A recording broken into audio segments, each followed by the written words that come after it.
All right, so this is my sixth time attempting this video today. I don't know what's going to interrupt me this time. Hopefully nothing. I'm going to be positive. Nothing's going to interrupt me this time. So this is Venus through the houses. I did Venus through the signs, the link below for that video.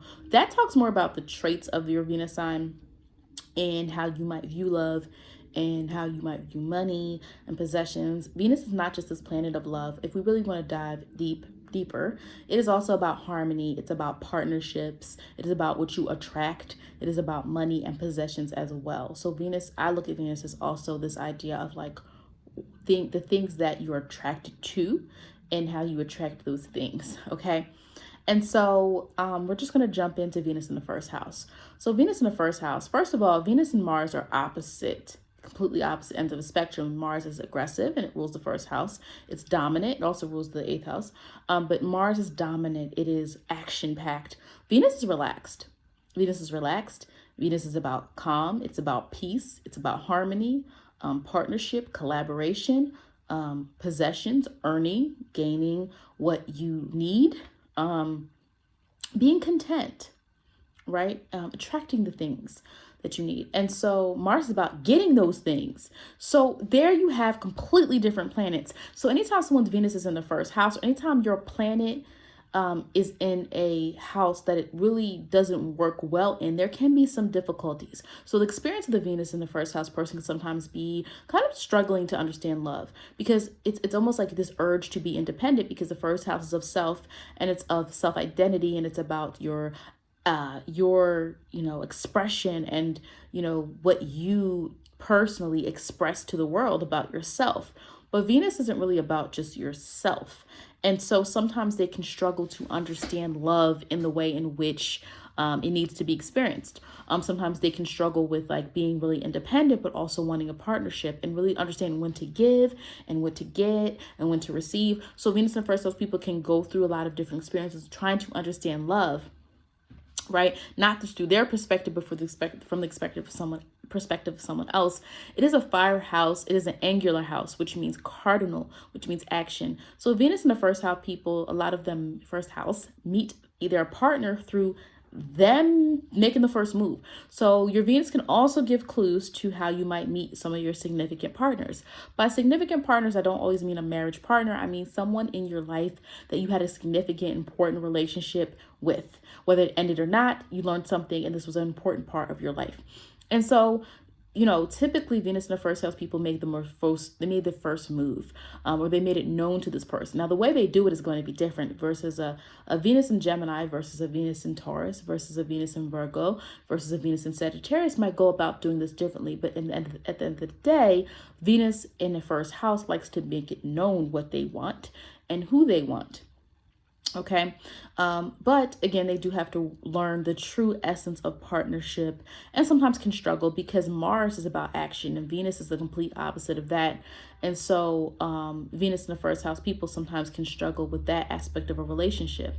And another thing about the placement sometimes is like, being very, they like to show their relationship. They aren't shy about the relationship. This is not a hidden affair. This tends to be very open. Whoever they're with, Venus tends to kind of just put it out there. Like, this is who I'm with. This is my partner. And Venus can also relate to appearance, as we know. And so some people with Venus in the first house can be known for their looks or their personality. Because remember, Venus is also about collaboration, partnership. It is about peace. It is generally calm. It is generally very approachable. And so sometimes Venus in the first house people have very approachable mannerisms or very approachable demeanor. So sometimes it can be seen as likable people because the first house is public. It's seen. All right. And so that becomes part of your identity, is that easygoing, calm kind of demeanor. Now, again, a Venus in Aries person is going to project that differently than a Venus in Cancer person in the first house. But that's a general thing about the first house. The second house is ruled by Venus. So of course it works pretty well together. The Venus in the second house tends to really like to be in their comfort zone. Like, this is going to be someone who really likes being in their comfort zone. It is going to be very hard for that person to leave their comfort zone, especially if they've been successful. If they've been successful doing what they need to do, Sometimes they fear taking risks. But typically, because this house needs stability, all right, is a succeedant house. I think I'm pronouncing that correctly. Succeedant house is the second, the fifth, the eighth, and the 11th house. These are the fixed houses of the zodiac. And so they're steady and they're kind of happy with what they have, or they're able to create with what they have. They're not necessarily creating something brand new. They trust what's within to kind of get these things done. They trust what's within. And so Venus in the second house is really targeting what their personal comfort level is. What do they want to do? They might be fine with making a certain amount of money and not worrying about their salary like another placement might be. And so in general, you can attract people who are stable. Venus can relate to who you attract. How do people respond to you? And so Venus in the second house, people will look at your stability, and you have to watch, because sometimes people will try to mooch on that stability. But at the same time, you can attract people who are of the same mindset, the same tax bracket, the same level of education, right? You can attract people who are stable as well, who have the same mindset.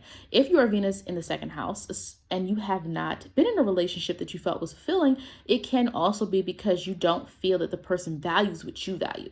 And if you value stability and you're not like, I can't just pick up and move every 3 months, I have to be somewhere where I feel comfortable. Like, that might be a reason why your relationships don't work, because you value completely different things. Right. And this person wants to pick up and move and be a nomad and live the life and go backpacking across the country. And you want stability, like you feel comfortable there. And you feel that's where you feel the most safe. Well, now you're going to have kind of a different situation happening in your relationships. Okay. So that's really important just to keep in mind there. With the second house of Venus is the types of people that you attract, and making sure that really matches what you truly need in order to feel that you are getting what you need out of a relationship or getting what you need out of a situation. But Venus in the second house people, because Taurus is the earth sign, tend to kind of be successful. It's kind of different than that Saturn and Taurus, where Saturn and Taurus can have that rags to riches story. Venus and Taurus people tend to know how to set their own foundation and kind of understand how to have their own foundation. And they often don't need a lot. They don't need millions in riches. Now, everybody wants millions in riches. No matter what sign you are, you want more money. But it doesn't need to be that. They understand what they personally need. Now, your Venus in the third house person. Sometimes these people can meet Venus in third and Venus in 11th through online dating. Anybody can meet online dating. I'm not saying they're the only ones, but they're more prone to maybe being open to that or being successful with it, because the third house is the house of communication. All right. The third house is a cadent house that is mutable. So there's a lot of thought that goes into things before moving. So the Venus in the third house person tends to kind of be attracted to people based on communication and words. They're going to experience love in a way in which they need to have a mental stimulation or a mental connection before moving on to the next step. They think about love. It's a thinking. It's not a feeling. Even in the first house, you could say it's like a burning feeling, but in the third house, it's more of this thought process. They can communicate very well how they feel. And they like to communicate a lot with their partner, because remember, Venus can be what you value. So they value communication. They value learning. So if you're that person, or you're trying to date a Venus in the third house person, understand that that is going to be very central to the nature of your relationship. Any partnership they have, you have to let them know what's going on. They might be more prone, you're going to wanting to hear the aspects of your life. Venus in the third house people sometimes can struggle with communication issues, because communication is one of the major issues in relationships, of breaking it down, besides financial issues, right? And so sometimes the experience of the Venus in the third house person is them wanting so much to know what's going on in the relationship and talk about it. But if you're with someone who's Venus in the ninth house, or Venus in the fifth house, or Venus in Aries in the fifth house, they're about feeling it and having fun. They're not understanding why you need to talk about the relationship. And so you can experience some difficulties sometimes if you're not being very open to the fact that people express love in different ways. And when you're a very mental person, that's the way you filter things, especially if you're a Venus and third house person and you have error in your chart. Okay, so that's just one thing to kind of keep in mind with these Venus in third house individuals. The experience of, their relationship being, really zoomed and focused on communication and partnership and thriving off loving to learn new things and talk about new things. So if you have a Venus in third house partner, understand that that's going to be the filter through which they experience things and kind of trying to, match that type of energy. Venus in the fourth house. Venus in third. Also, besides online, sometimes they can date neighbors or people from their neighborhood. Because remember, third house is locality. Okay. And Venus can be very talkative and chatty. So they typically can meet someone local. Now, again, anybody can meet anybody. I would have to look at your entire chart to really tell you what you might be prone to dating. But it's because the third house is associated with neighborhood, communication, locality, early life, siblings, things like that. So like, early life type of stuff relating to where you grew up, where what your parameters are, right? Where are you living? Where's your neighborhood? Who's your neighbor, right? Those types of things. That's why third house is related to communication. Okay. Fourth house. So Venus in the fourth house. Now, where a third house person might relate more or date more or value people who are kind of in their familiarity, right? In their zone, in their, proximity, right? Venus in the fourth house, it's not just about proximity, it's about roots and background. So Venus in the fourth house, people might be more open to dating someone who is of the same background, the same race, the same culture, the same country, the same something, because the fourth house is about being familiar, right? It's about home and roots, and fourth house is related to mother. So there's all houses have multiple layers to it. I want you to understand. So when I throw out keywords, I want you to understand that houses have more than one meaning to it. So when you have a fourth house Venus person, they tend to take love very seriously because the fourth house is ruled by the moon. And so we're dealing with emotions, but we're also dealing with partnership. And so there's a more in-depth understanding of the need for partnership. There is a more emotional aspect to this person. So it's not about show. It's not just about stability. It's about true, genuine partnership and wanting to kind of be able to have an emotional connection and attachment to a person. Okay, Venus in the fourth house, people tend to love what they are used to. They love what they're used to. Now, I know I said that kind of for the second house, but that's more about their security. The reason why Taurus, the second house, has to do this because of security. The fourth house is because of this seriously emotional stability. And so Venus in the fourth house, people don't tend to, the fourth house is related to the moon, so change. Right? So sometimes Venus in the fourth house people, when they don't feel they're getting what they need, can change. They can seek it. They're seeking emotional connection. They're always seeking something deep. They're not like the eighth house, but deep in the sense of caring. Show me that you care. The fourth house is an angular house of action. And so this person is going to do a lot, experience doing a lot for who they care about. That's through the experience of the fourth house Venus person, taking on that role, sometimes having to be the nurturer, be the person who cares for everyone else, being the person who kind of moves the relationship in the way in which it's supposed to go. And so sometimes that might feel like a very daunting task, but that is just what it is for the fourth house Venus person. And again, it is a more emotional aspect to these relationships when you have this Venus in the fourth house. So that's just something to keep in mind with this placement of understanding that you're going to experience relationships in a way in which you are going to feel a strong emotion. It's not going to be, you're not someone who can just kind of wing it. You also need to fall for someone that you feel comfortable around. You're not like a Venus in fifth house person that can kind of flirt around, date around. You need something more real. You need something that emotionally feels right. If something doesn't emotionally feel right for Venus in fourth house, they're gone. They understand what they need, a very close understanding of what they need in a relationship. Okay. Venus in the fifth house. So where can they meet? Kind of more out. Venus in the fifth house, we might meet some significant partners out, especially doing hobbies, because the fifth house is related to hobbies, talent, creating things. It is about children. The fifth house is kind of lighthearted. It's the things that we enjoy. And so with that being there, the Venus in the fifth house person is very expressive, about love, but they want to get the attention from it. So if you're with a Venus in the fifth house person, understand that, you're a Venus in the fifth house, the experience of the Venus in the fifth house person is they can also get a lot of attention. They're going to attract, just like the Venus in the fourth house person can attract people who need help, need nurturing, need to understand love. So you might be in relationships with Venus in fourth house. You're like, well, I'm always attracting people who have emotional issues because they're seeing in you something that they did not necessarily get. And so, but the Venus in the fifth house can attract people who view you as fun, as interesting. Venus in the fifth house is also about creativity. So when you have Venus in the fifth house, you can draw a lot of people who are attracted to how fun or interesting or alluring you might be. Venus in the fifth house, people can experience love in a way where they can sometimes have many partners, meet a lot of different partners, because the fifth house is also flirtation and romance. And so when Venus is there, it's interested and it's engaged and it's fire and it's likes attention and it gets attention as well.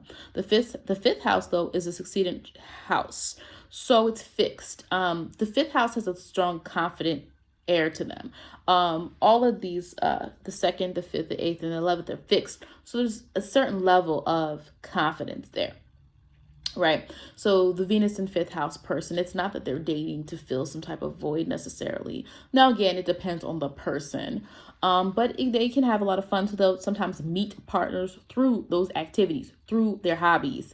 Whatever it is that they enjoy to do, usually they can find people through those. They're attract a significant partner through that aspect.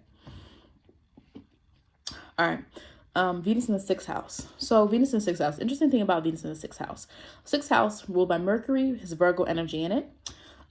So the interesting thing is that there's a celebrity I was doing research on, and when I looked, I saw that his Venus was in the sixth house. And I was like, I bet you he's dated a lot of women he'd worked with or collaborated with. I bet you. And he did. And I know a lot of people are like, no, every celebrity does that. That's not true. You can definitely look at celebrities who keep their business under the radar, or celebrities who have been with the same partner for a long time, or, celebrities we just don't know their business, or they like non-celebrities. So that's not a given. But this particular artist did have a lot of relationships with women he worked with. And it's Venus in sixth house. So you can attract people to you who you see every day. The sixth house is routine. It is every day. The sixth house are obligations. Things we have to do is in the sixth house. So you can sometimes attract people who you see every day. You're more prone to that. Some people might have more boundaries with that type of thing, right? Some people might say, I'm not dating someone I work with, or I'm not dating someone I collaborate with. Like that is, but Venus in the sixth house, because there's that shared energy of what you do, their connection is because you can relate to each other. And it's a Mercury ruled house. So it's also dealing with not just everyday tasks, but also there's a mental stimulation process going on there as well. So you're connecting to people because you feel you can relate to them on a mental level, right? And so Venus in the sixth house has to watch for that. I don't think it can be a bad thing. Now, if you're a musician, it's different. But if you are working like a job that's not in the entertainment business, you have to watch out dating people you work with. That can get really messy. But anyway, Venus in the sixth house people, also they can love their work. Venus in the sixth, everybody should love what they do, but Venus in the sixth house people often love what they do, or they have to love what they do, or else they're going to feel discontentment. So some people can work a job and make money and be fine with that because they just want to live a comfortable life. But Venus is about our value and what we truly are attracted to. So Venus in the sixth house people have to actually love what they do each day. It has to bring them some sense of joy and excitement. Everybody should do that, but I think it's more potent in the Venus in the sixth house person. And so that's sometimes you'll see the perfectionist. Sixth house is ruled by Virgo, Mercury energy. And so there you will often see people who are really good at what they do because Mercury energy and Virgo is about perfection. Now, doesn't mean every Virgo is perfect or we do everything perfectly, but there's a process in our minds with Virgo energy of like, how do I get this right? And it's any Virgo thing, right? Sun, moon, Mercury, Mars. It's about, how do I get this thing right? Okay. And so that's the energy there with that Venus. And so, and if it's not meeting someone at work, it could be meeting someone in very regular ways, like jogging, going to the post office, like very minute things. But with the Venus in the Virgo, I mean, if Venus, let me give you an example. So Venus, let's say Venus in Virgo. Now the sign it's in can give you hints to what the person might love to do specifically, right? If you Venus in Virgo, you might actually work with helping people, or hospitality, or medicine, or something like that. In some way helping people. And that's where you draw your value from, right? Because remember, I'm not just talking about Venus as love and partnership. It's also about, if you want to understand astrology, let's understand everything, right? And so, but Venus in sixth house people also can be very doting on their partners. Remember, they care about service and help and health. And so Venus in sixth house people tend to care for those they care about in their everyday life. They can be very giving. They can be very compassionate. Okay. Venus in the seventh house. So Venus loves being in the seventh house because Venus rules Libra. So we have the maximum potential here for true partnership, of putting someone's needs over your own. And not just in a selfless, emotional way, because the seventh house is an air house. All right. It is a cardinal house. It's an angular house. Okay. It is about you truly using that cardinal energy to help even others understand the importance of partnership. That is what Libra and Venus energy is also about. You're teaching people how to understand partnership, because most people don't. People, and a lot of people were very selfish. People think me. Even when they have good intentions, me is often the thing you're thinking about. Right. And so, Venus in the seventh house people tend to always have a good understanding of what partnership entails. And because they don't like conflict all that much, this is the thing, though. That energy knows how to get their way without conflict. That is what you forget about that cardinal Libra-like energy, or Venus energy. It knows how to, because Libra is cardinal. I'm not going to talk about Libras right now, but it's a cardinal sign. Cardinal meaning action. But people think, oh, Libra is so diplomatic. Like they know how to have social grace and good relationships with people to get the people to do what they want them to do. That is how Libra is cardinal. Okay. They talk a good game.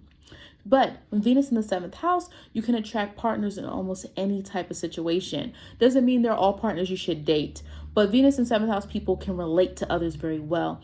And so there's an energy. So even when you have a sign like Venus in Virgo, where Virgo sometimes can be reserved, and Virgo is very about intentionality and thought process and doing things for a very specific reason and mingling with the right people in their mind. Venus in Virgo, if you have that in the seventh house, you now are someone who still can relate really well to others, but you're going to relate probably through, being helpful, or you're relating because people go to you for help, or people go to you for your advice, or people trust that you're going to get things done, that you can get tasks really done, things like that. So even though your Venus in Virgo means you're going to maybe be a little bit more discriminatory about who you date, right? You know what you want specifically. That seventh house energy is going to mean you're able to relate to people really well. You draw people to you. Now, the individual placement might change some things, but you have this ability to draw people to you because Venus is very attracted to this seventh house energy because it rules the seventh house, and people might be attracted to you. Not just because you're attractive or smart or funny or successful, but because they feel they can relate to you. They really feel like you understand them, because that cardinal energy, Libra, it makes everybody feel like they know you, that you know them. But watch, Libra sometimes doesn't reveal a lot about themselves. Now, the Scorpios, never mind, you got to watch the neighbors. I think sometimes we forget some of these neighbors overlap with some of their traits, even though they're very different. Venus in the eighth house, people love this idea of twin flames, soulmates, all of this stuff, okay? Even if it's a Venus in Gemini, where you're like, oh, they just, they're lighthearted, they just want stimulation. If your Venus in the eighth house, you need more. And sometimes your experience in love can feel like you're always searching for more. You're always searching for more. You're in a relationship and you're like, but why doesn't this feel like it's supposed to feel? And so I feel like sometimes like Venus in eighth house has to sometimes take a step back and realize not everything has to be, and especially in a new relationship, feels so deep. But you have really good intuition typically if you have eighth house energy, and you know what you truly want inside. And so sometimes there's a signal that, shoots off at you, telling you like this is not what you want, because this is a fixed house. Okay. It is a fixed house, and you're content with your own research. Like, you know what it is you truly want and desire. But because the eighth house can also be related to other people's money. All right. The eighth house is a whole bunch of things. All right. Death, taxes. What else do they say? Inheritance, other people's resources, sexuality, sex, death. I said that already. Taboo. Like, eighth house energy can transformation. It goes deep. So eighth house energy, that Venus there, you can also sometimes benefit in relationships and partnerships from other people's money. Because remember, Venus can be what you attract. So if you're someone looking to do business, or you're someone who's like, can I marry someone who has money? You might find that it's a potential, because Venus in the eighth house, Venus can be what you attract. And people with that eighth house placement can attract people who they want to help you or give to you or give you more resources, and things of that nature. Okay. Again, if you want a more specific reading, or detail about yourself, you have to book a reading, because this is very general, but I also help people connect the dots for themselves. And when you're watching videos on YouTube, or anything that you're watching or posting or seeing online, you're also connecting the dots for yourself. Venus in the ninth house, people. So where I said the third house is about locality, ninth house is about foreign, lands. It is about optimism. Ninth house, messenger, truth seeker, truth teller, morals, things of that nature. So when Venus is here, this is a person that might be more likely to marry or be open to marrying someone from a different background, or a different country, or a different race, or same race, but they're from a different country, or maybe a different culture, right? Person speaks a different language. So Venus in ninth house is more this open-minded acceptance of like being very curious, but not just stopping it at curiosity, but really actually being open and wanting to learn from others, right? Being very, accepting and tolerant. Now, again, you have to watch that energy, because that ninth house energy can sometimes also be about law and morals. So like most placements, it's very twofold.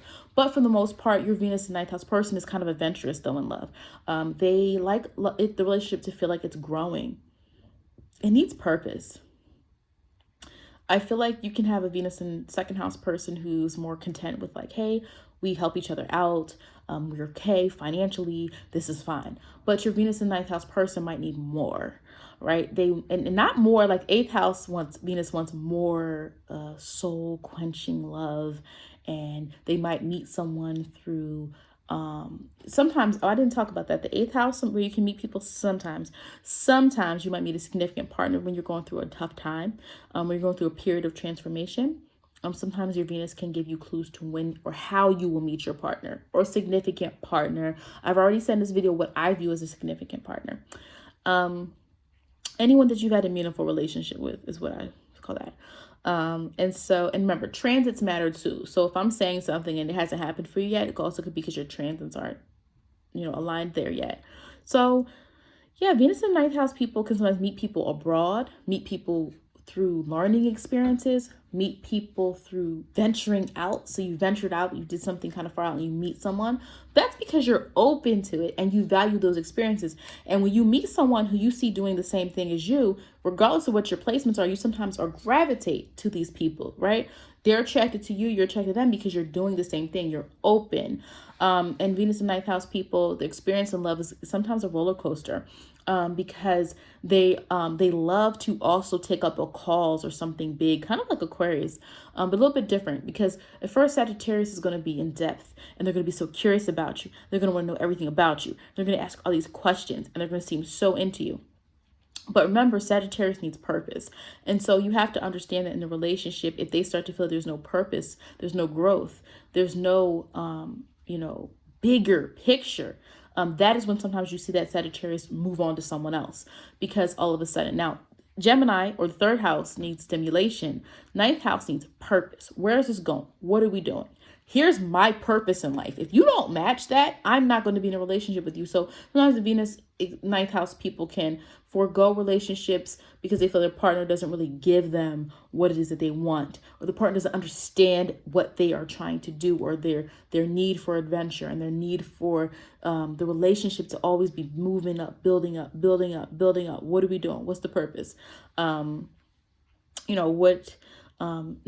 being content in a relationship that doesn't really move forward. Okay. Sometimes they can get restless, especially if they've been with someone for a long time. They're like, okay, are we getting married? What's going on? Or Sag might not want to get married, but they want to know there's some type of commitment. There's some type of, bigger, thing happening. Venus in the 10th house, sometimes these people can put their experience in love or relationships or values. They value resources. It's the earth house, but they value money. 6th house is the earth house too, but they value in the 2nd house, the earth house. I said that. They value status. They value reputation. And so sometimes what they value and love is their career and reputation. But what's interesting there is that sometimes they can put their love for work and status above relationships. So sometimes you can see these people having relationships later in life, or having marriages or important relationships a little bit later than other people, because to them it has to have some type of outcome, and the love has to be something, and the relationship and the partnership has to be something that leads to something. And so these are people who value wherever they find someone. Sometimes they find people through their career, or they get attached to people who have status. They get attached to people who have some type of title. They get attached, or they can be attracted to people who have something going for themselves, right? So they might say, oh, I just met this girl, she's going to be a lawyer, or I met this guy and he's like the CEO of his own company, or I met this guy and he's about to go, I don't know, start his own business. I don't know. I'm making this stuff up. But they're attracted, sometimes Venus in 10th, the status, the money, the reputation. And I'm not saying that's a bad thing. I think anything in context, we have to consider everything in context, right? So they really are attracted to stability. And so sometimes that's what you're attracted, because the Venus in 10th house person is kind of not this open book. Now, if you're Venus in Sag in the 10th house, you might have a different situation going on here. But typically not an open book when it comes to love. Like, there has to be an outcome. It has to be kind of something true. It has to kind of be something that is sustainable, right? And so you're not really going to see a lot of these people often switch relationships every 5 seconds. Or if they do, it's because they know it's not leading to anything. But the minute they find the person they want, they're going to be in a relationship. That's the Venus in 10th house stuff. Venus in 11th house. So Venus in 11th house people. So this is 11th house energy. 11th house is the fixed house. So Venus in 11th house people can sometimes meet partners through technology, online. Uranus and Saturn rule the 11th house. So this is a sign that could sometimes benefit from that energy. They also can meet people through their associations, because the 11th house is also group associations, and also some other things are related to the 11th house. But in particular, when it comes to Venus, their experience in love is going to be like sometimes like a friendship type of love in their relationships. There needs to be a friendship type of aspect. They need to be able to talk to this person. They need to be able to feel like they can talk to this person about almost anything, because remember, this energy is also about acceptance, because it's Aquarius energy here, and it's Uranus and Saturn energy. So it's a weird combination, because they're detached, the Venus and 11th house people, but then at the same time they have this like expectation for you, this like, you have a duty to me because you're in a relationship with me, but I also need my space. The 9th house as well. Remember, I told you the 9th house has to feel like you're adventurous in a little bit. Venus in 9th house. Venus in 11th house has to feel like they have freedom. Right. And in freedom, and not being, because remember, Venus and 11th house people tend to have other associations outside their relationships, because it's all the house of friendship and in groups. So they tend to have other things going on similar to Sag that I'm not saying take a back seat to, but you might have to understand, like, there's something usually deeper that they want to do, and it usually relates to society. And so Venus and 11th house people experience love in different ways. They also experience love through friends. So that's why I said sometimes they can become not in love with their friends necessarily, but their relationships start from a friendship. starts from a communication, starts from someone they're in the same group with. Some of the relationships happen from like clusters of groups or people, associations they already have. They also can draw friendships to them. Now, again, because you can attract people to you wherever your Venus sign is what I said. But again, you have to look at the whole chart in order to understand how this works out. But yeah, that's how sometimes they can draw people to them. But again, sometimes Venus in the 11th house has detachment to the actual true understanding of partnership. So sometimes they're learning to do that. How do you have a true partnership? What does that look like? Now, other placements in the chart might make that easier or harder. Venus in the 12th house, last one. Okay, how might you meet people? Okay, I'm sorry, I gotta say it. Sometimes Venus in 12th house people can meet people through secrets. The 12th house is hidden. It is self-doubt. It's related to karmic things, spirituality.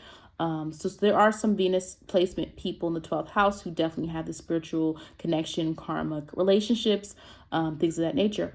Whereas they're able to tap into that a little bit easier than the 8th house. 8th house yearns for the soulmate relationship, but sometimes isn't satisfied with what they have all the time. Now, Venus in the 12th house, here's the thing. 12th house is whatever we are not really conscious of. And so Venus deals with love, and Venus is open and it's relaxed, but it's not that relaxed, right? It's relaxed, but it's not Neptune. Neptune is illusions and dreams. So when we put Venus in the 12th house, we have someone who's not really clear on what until they actually open their mind up and process what it is their attitude is about love. And so or their value. So sometimes it could also mean them not valuing themselves. Sometimes having self-doubt about themselves, especially earlier in life. And so when your Venus in the 12th house, I've seen in charts, there are people who can get caught up in scandal, right? Love scandals. They can get caught up in illicit affairs. They can get caught up in scandals with people because it's like this hidden type of aspect to their romantic life or what they value or their money. Some of them can get caught up in money scandals as well. Now, I don't want to say this is a horrible placement because I think Venus in the 12th house can be beautiful because it is a spiritual house. And when a person is aware of you're hiding sometimes from love, you're hiding from what you truly want, you're hiding it, or you're accepting these relationships that aren't fulfilling because the 12th house, it's afraid to act. And the 12th house is so special. I've done a couple videos on the 12th house because I have 3 planets in my 12th house, not Venus though. But I understand the 12th house energy. And so you have to use it. You have to be cognizant of it and kind of bring it to the surface. And when you bring Venus to the surface, right, when you try to at least do that, you can have a beautiful karmic spiritual relationship with someone, right? You're going to have a relationship with someone that feels really pure and is based off true compassion. And that is the highest extent of what Venus in 12 can do. But many people's charts, from what I've seen, it becomes this like hidden self, this hidden relationship, being not wanting to commit because the 12th house is a water, right? It's a Caden house. It's mutable. And when you put Venus there, and Venus is a relaxed planet. So you put it in the first house. That's why I said it stirs up. When you put it in the 12th house, it becomes too relaxed. And it doesn't really have boundaries, and it doesn't really take things serious like the 10th house. So that is something to watch out for the 12th house. Every placement has potential to be positive and work in your favor, but you have to be aware first what the placement is. What are the challenges? What are the strengths? What do you need to do to counteract some of the challenges and lift up some of the strengths? And that's all astrology is.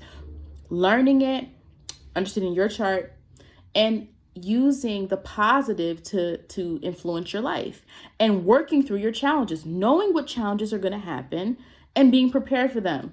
All right. So that is it for this video. Again, if you got through the whole video or watched the end, click on the link to see your Venus sign as well. Thank you for watching.